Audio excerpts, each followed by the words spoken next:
कभी कभी आप बड़े अच्छा काम करते हो, आपको लगता है हाँ मैंने बहुत अच्छा, पर उसमें विघ्न नहीं डालेगा तो उसका नाम भगवान कैसे? हाँ, जहां आप बने रहोगे। पर कभी आप नहीं चाहते हो, आपने सोचा नहीं है और वो आपको हासिल हो जाता है, उसका नाम ईश्वर है। ये आपके लिए वो बोनस देता है कि नहीं ऐसा किया कर, इसी कर्म में तुम्हारी भलाई है।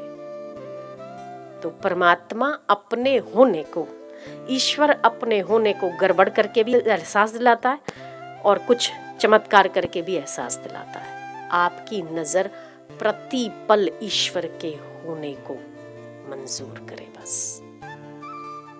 ईश्वर का अस्तित्व आपके हर कर्म में है, तभी तो सब प्लानिंग सेट होते हैं। तो आपके लोग तो सब सेट होते हैं, फिर गड़बड़ कौन करता है?